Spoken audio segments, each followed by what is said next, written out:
bismillaahi raxmaani raxiim. halkan waa nuxurka wararka kugu soo dhawaada warar falanqeyn iyo warbixinno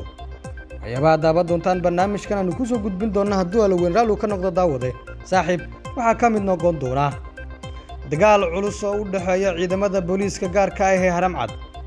iyo al-shabaab ayaa waxa uu ka socdaa duleedka magaalada caasimadda ee Muqdisho. waxaan soo gudbin doonaa warbixin amuurahaas aanu ku falanqeyn doona hadduu alaweyn raali ka noqdo. waxyaabaha kale daawa doontaan waxaa ka mid noqon doona daawadayaashii nagu xiranow hadduu alaweyn raali ka noqdana barnaamijkan aanu idinkugu falanqeyn doono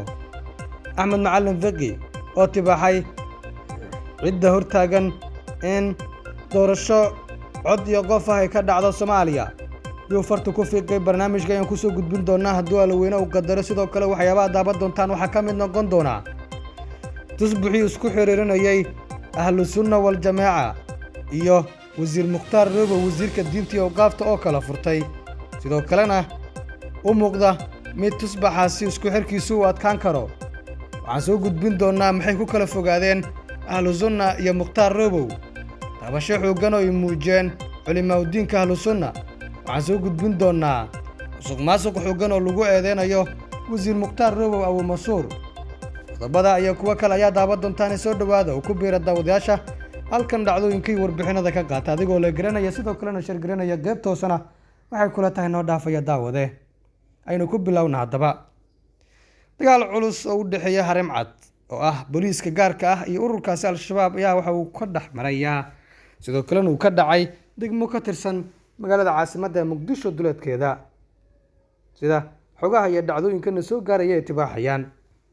dagaal xooggan ayaa waxa uu markaasi beerta cali mahdi ee duleedka degmada Daynile ee magaalada Muqdisho uu ku dhex maray ciidan taabacsan booliiska sida gaarka u tababaran ee Haramcad iyo kooxda ururkaasi shabaab. dagaalku ayaa sida xog aanu ku helnay waxa uu yimid kadib markii ciidamada booliiska gaarka ah Haramcad ay weerar ku qaadeen xarunta al-shabaab ku lahaayeen beerta cali mahdi ee degmada Daynile. xogaha aanu helayno ayaa sheegaya in kooxda ay la wareegtay ama kooxda la weeraray ee shabaabka ah ay wadeen qorshe ay weerar ku soo qaadayaan Muqdisho, balse ay ka war heleen booliisku gaarka ah kadibna ay weerar ku qaadeen sida ay noo xaqiijiyeen saraakiil ka tirsan laamaha booliiska. goobjoogayaal ayaa waxay tibaaxeen inay maqlayeen jugta hubka noocyadii kala duwan oo ay isu adeegsanayeen labada dhinac, waxaana jira khasaare ka dhashay dagaalku. xog hordhac ah oo aanu helayno ayaa sheegaysa in shabaabka laga dilay 2 maleeshiyo, sidoo kalena laga dhaawacay halka ciidamada Haramcad laga dhaawacay 1 askari. war ka soo baxay taliska ciidamada booliiska gaarka ah ee Haramcad ayaa waxaa lagu sheegay in dagaalka lagula wareegay xarumihii al-shabaab ay ku lahaayeen beerta cali mahdi ee duleedka degmada Daynile, sidoo kalena dagaalkii ay la galeen ay khasaare xooggan ku gaarsiiyeen. ciidamada Haramcad waxay weerar lixaad leh ay ku qaadeen saldhig ay ururka al-shabaab ay dhowaan ka samaysteen beerta cali mahdi ee duleedka degmada Daynile ee gobolka Banaadir. halkaasi waxaa ku sugnaa ciidamo kala duwan oo kuwa markaasi nabadiidka ah. weerarka oo bilowday xilligii salaada cishaha kadib waxay ciidamada markaasi ay dhowr jahay ku weerareen fariisimihii cadowga ee beerta cali mahdi ayaa lagu yiri qoraal ka soo baxay taliska ciidamada booliiska Soomaaliyeed oo iyadu markaasi lagu yiri in weerarkaasi ciidamadaasi ay geysteen. qoraalka intaas waxaa lagu darayaa waxaa ilaahay mahadiisa dagaalka xooggan kadib ciidamada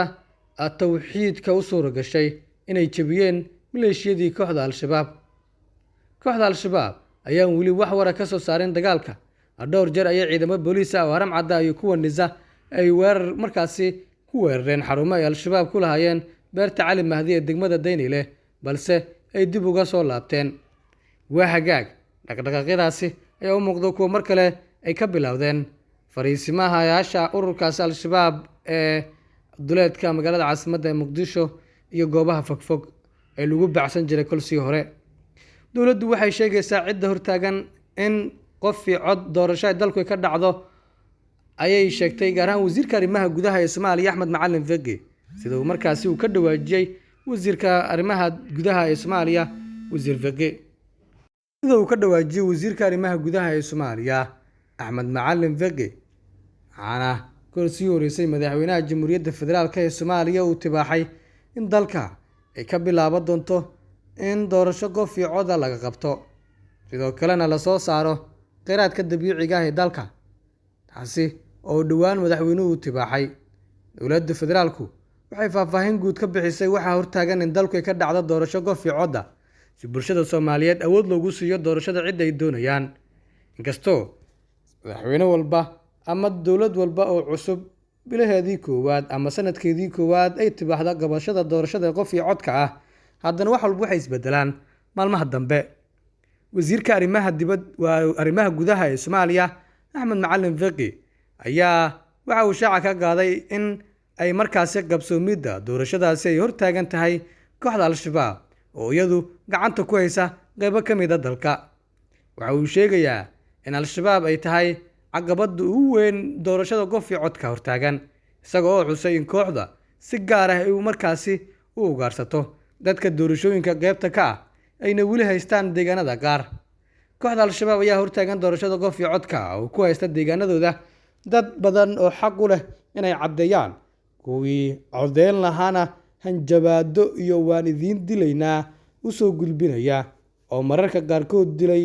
dadkii ergada ahaa ee doorashada dadban ka soo qaybgalay ayuu yidhi sidoo kale waxa uu sheegayaa wasiir arrimaha gudaha ee Soomaaliya inaysan macquul noqonaynin in deegaanadu ay dowladda hadda maamusho kaliya doorashada laga qabto isla markaana uu dhigay hanaanka qof iyo codka ah in dalka oo dhan laga wada qabto doorashada oo aan laga markaasi tagin dadka ku nool deegaanada ay gacanta ku hayso kooxda ururkaasi intaasi milyan oo Al-Shabaab ku hoos nool waa laga tagay oo inta magaalooyinka joogta ayaa codeynaysa oo intiina cabsi ayay ku codeynayaan taasi suuragal ma ahan ayuu yiri Fiqi waxa uu intaas raacinayaa madaxweynaha Soomaaliya Xasan Sheekh Maxamuud aragtidiisa iyo dowladdu waxay tahay in dalkan sanadkan iyo sanadaha soo socda waxa Al-Shabaab la yiraahdo la iska ilaawo taasi macnaheedu waxa weeye 2 sano markay dowladdan jirto waa laga taqallusay shabaab ugu dambeyntiina waxa uu sheegayaa in dowladdu ay ka go'an tahay ka dhabeynta qorshaha doorashada qof iyo codka ah oo hanaan doorashada dalka dib loogu celinayo gacmaha bulshada si awood loogu siiyo doorashada cid ay doonayaan waa hagaag nuxurka ayaa daawanaysan hilmaamin aad la garayso aad la wadaagta saaxiibadaada ahlu sunna iyo Mukhtaar Robow tusbax go'ay ayaa u kala farxadeen mar kale ka gadaal markii wasiir Robow uu masuur lagu eedeeyay riixidda iyo inuu fogeenayo ururkaasi ahlu sunna wal jamaa ayaa ilaamisay dagaal iyo go'aan culus oo ka dhan ah markaasi wasiir Mukhtaar Robow uu Mansuur hoggaanka ahlu sunna ayaa ku dhawaaqday inay jireen xiriirkii wada shaqeyneed ee kala dhaxaysay wasaaradda awqaafta arrimaha diinta ee Soomaaliya sida uu shaaciyay Sheekh Cabdulqaadir Somow Sheekh Somow oo ah hafayeenka culimada ahlu sunna wal jamaa sida uu sheegay waxa go'aankan ku sababeeyay in wasaaradda uu hogaamiyo Mukhtaar Robow Cali ay ka leexatay hanaankii saxda ahaa ee maareynta tartanka ee shirkadaha u galayaan adeegga xajka ee sanadkan cabashada aanu qabno waxay tahay in wasaaradda culimada ahlu sunna ay ka hor istaagtay inay ka qayb galaan hanaanka lagu soo galayo ama lagu soo xulayo shirkadaha shirkadaha u adeegaya xujayda sanadkan oo ay wasaaraddu xisbi gaar ah u xirtay oo aysan jirin wax tartan ah ayuu yiri wasiir Somow taasi oo kol sii horeysay wasiir Robow lagu eedeeyay in uu ku talax tagay maadaama walaalkii iyo xubno isagu markaasi ku dariiqa u soo xulay taasi oo caro xooggan abuurtay inkastoo raaligelin uu ka bixiyay waxa wadalkiisa si raaciyay wasiir Sheekh Somow waxa cadeynaynaa in aanu kala laabanay wada shaqeyntii nagala dhaxaysay wasaaradda balse aanu taageersanahay dowladda federaalka Soomaaliya ahlu sunna ayaa sidoo kale waxay sheegeen in wada shaqeyn dambe u dhexmari karin wasaaradda awqaafta arrimaha diinta ilaa intii xilka laga qaadayo wasiir Mukhtaar Robow iyo agaasimaha wasaaraddaasi oo ay ku eedeeyeen inuu hormuud u yihiin cadaalad darrada ay markaasi tirsanayaan wasaaradda dooda ugu weyn Sheekh Somow uu sheegay inay u dalbanayaan in xilka looga qaado wasiir Robow ayaa ah in tartankii xajka ee dhawaan qabteen gudidii uu magacaabay wasiirka loo diiday shirkadihii culimada ahlu sunna oo loo xiray xisbi gaar ah sida uu sheegay go'aanka ahlu sunna ayaa imaanaya xilli ay wasaaradda awqaafta arrimaha diinta ay soo saartay liiska shirkadaha